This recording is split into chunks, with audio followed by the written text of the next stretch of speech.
Nah, kali ini Bismillahirrahmanirrahim. Assalamualaikum warahmatullahi wabarakatuh. Kali ini kita lanjut ke tutorial selanjutnya di Linux Command Part 3. Oke, langsung saja ya, kita lanjut ke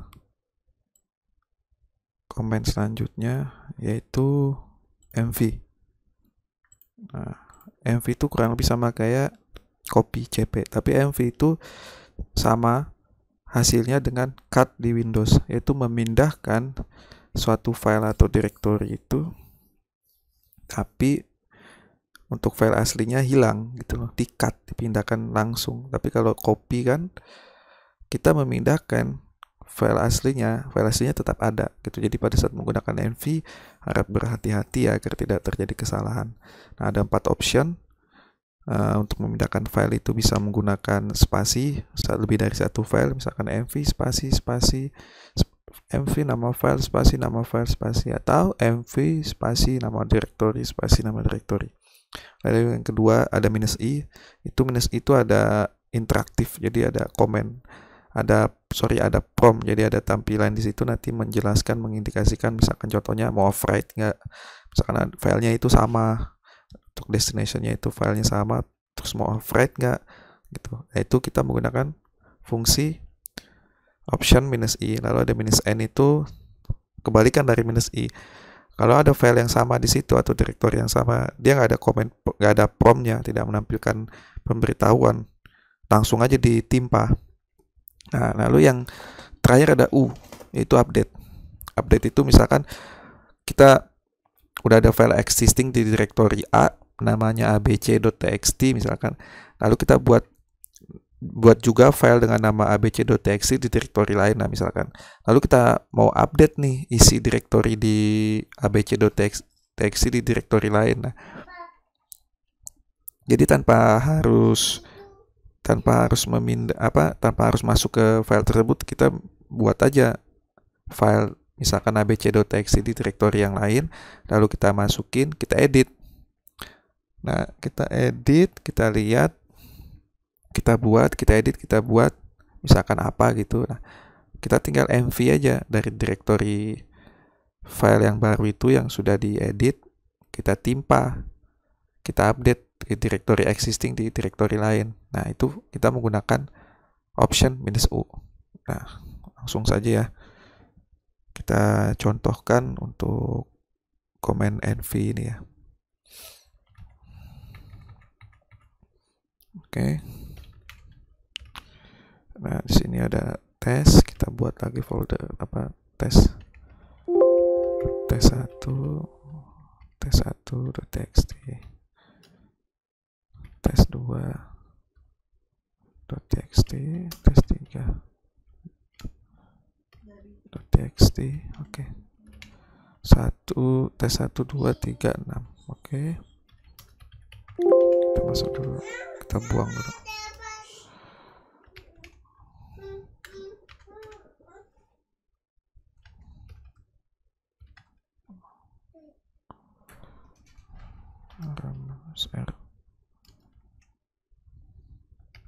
Saya buang dulu.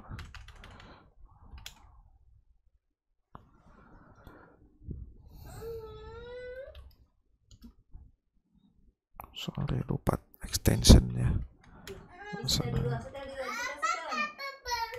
Nih setel nih.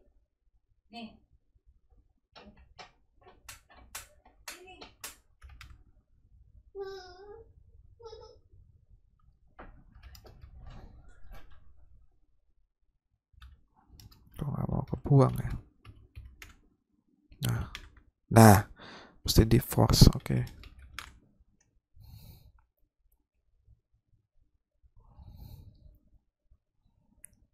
Oke, kita coba di yang ini ya, memindahkan file mv tes1.txt seperti ini, tes2.txt ke folder testing, atau menggunakan seperti biasa regect wildcard well chart ya. Kalau extensionnya itu sama, tapi kalau extensionnya beda ya menggunakan spasi testing. Nah, kita lihat, nah, filenya itu terpindah juga file aslinya. Jadi memindahkan file aslinya tanpa membuat kopinya. Kalau mau membuat kopinya menggunakan command cp. Oke, jadi paham ya kalau MV itu cut seperti di Windows, kalau cp itu copy seperti di Windows. Yang kedua -i. -i itu interaktif. Jadi ada apa istilahnya, ada promptnya kalau mau override. Misalkan kita buat touch test berapa tadi, tes 7 misalkan .txt, lalu kita mv -i ke testing. Aduh, lupa mulu saya.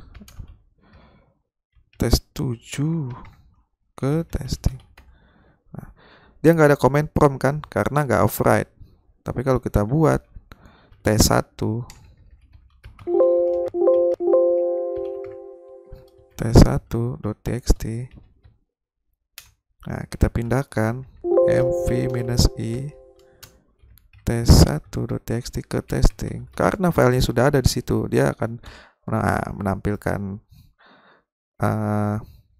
inilah prompt bahwasanya mau override atau enggak gitu. Kalau override tekan yes, kalau enggak ya no. Kurang lebih seperti itu. Nah, kosong ya.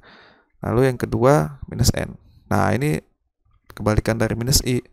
Jadi bodo amat. Kita buat dulu tes1.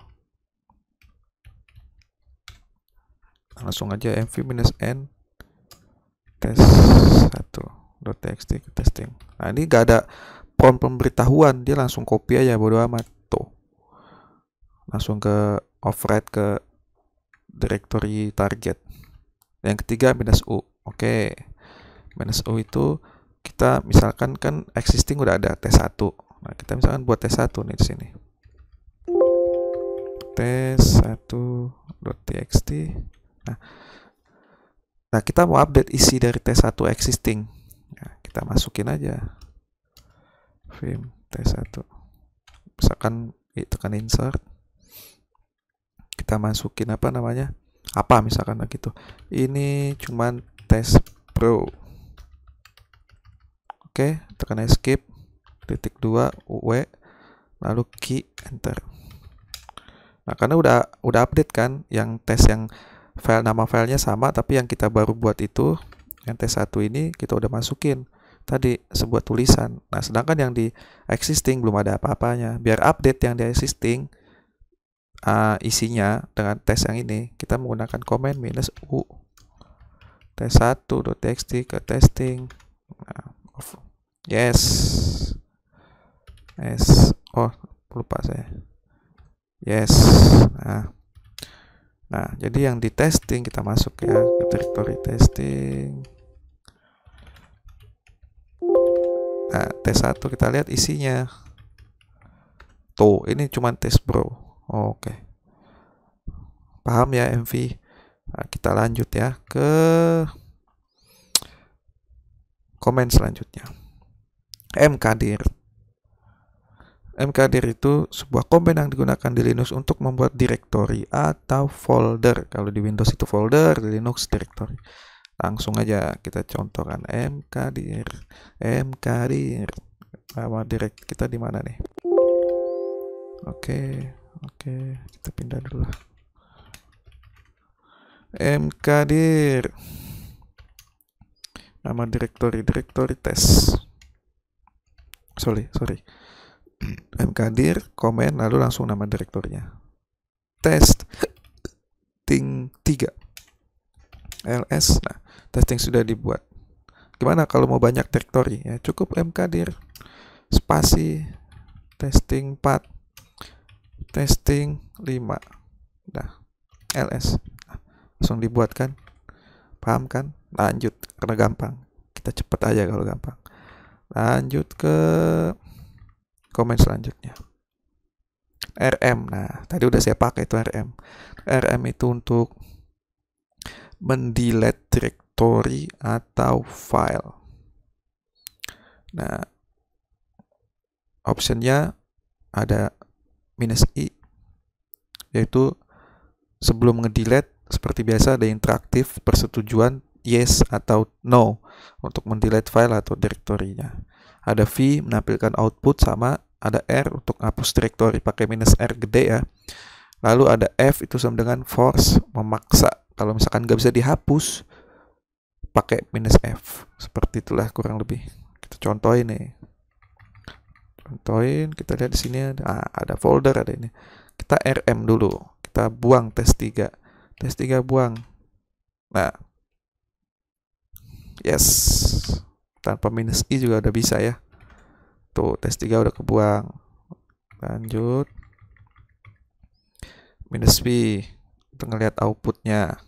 Yang i tadi nggak usah karena udah ada persetujuan tadi sebelumnya. Pakai -i juga bisa. Lalu kita masuk ke -v. Misalnya kita mau delete test6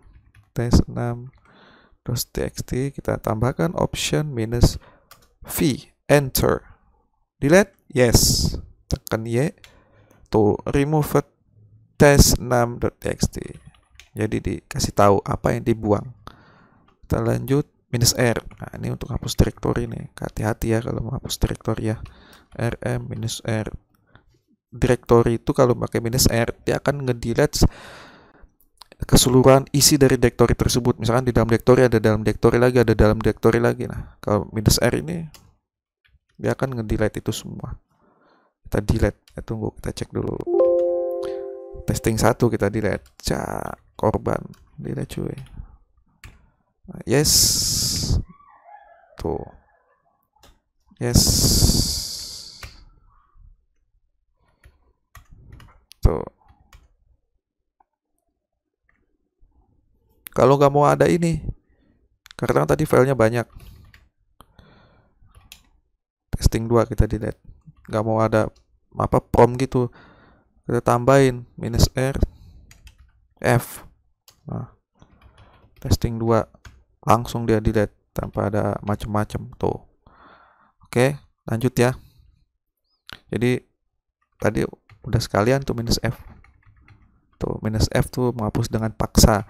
Fungsinya juga untuk tidak menampilkan prom dan juga menghapus sesuatu dengan paksa.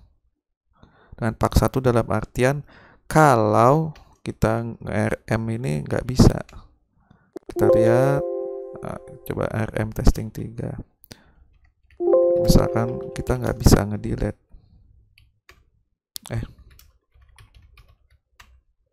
Tuh, cannot remove is a directory. Berarti pakai -r. Testing 3.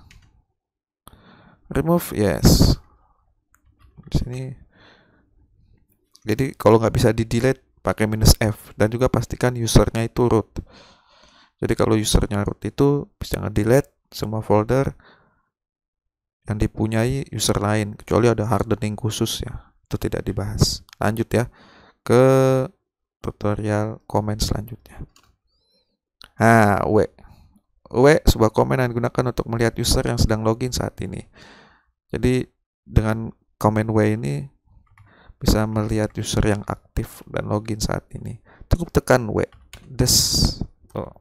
User yang aktif itu ada Zia, from-nya, IP-nya, TTY, PTS, itu SSH tuh.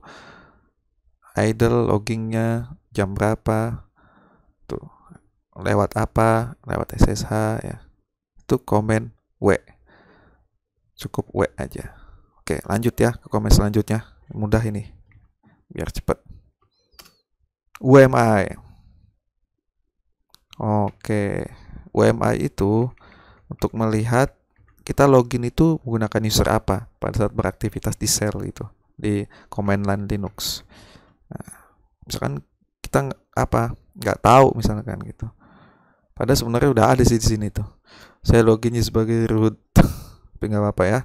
Kita contohin. IM. Oh, salah. UMI. Root tuh. Sebenarnya di sini udah ada. Kalau kalian mau lihat tuh sebenarnya di sini ada. Loginnya kita pakai apa ya? Ini root. Lanjut. Top. Ya. Top itu sebuah komen yang digunakan untuk melihat aktivitas service yang berjalan di Linux server kita. Ini mirip komennya seperti Task Manager yang ada di Windows.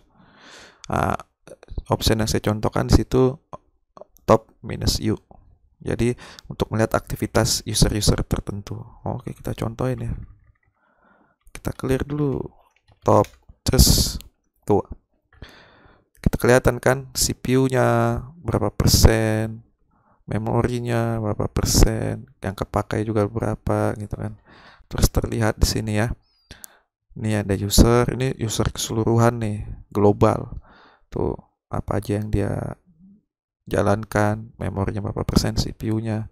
Terus yang kanan ini service-service-nya. Ini contoh ya. Tuh. Tekan tombol U di keyboard, lalu masukkan nama user. Misalkan saya mau lihat si Zia jalanin apa aja. Zia menjalankan SSH sama Bash, systemctl sempat dijalankan, Flash juga sempat dijalankan ya. Untuk keluar dari sini tekan Ctrl Z. Nah, Ctrl sama Z, clear untuk keluar. Oke teman-teman, sampai sini dulu untuk part 3-nya. Kurang lebihnya mohon maaf. Di komen, di subscribe, di like, di email boleh. Untuk request apa mungkin yang belum jelas, bisa saya buatkan lagi videonya. Kurang lebihnya mohon maaf. Mudah-mudahan teman-teman terbantu dengan video saya. Assalamualaikum warahmatullahi wabarakatuh.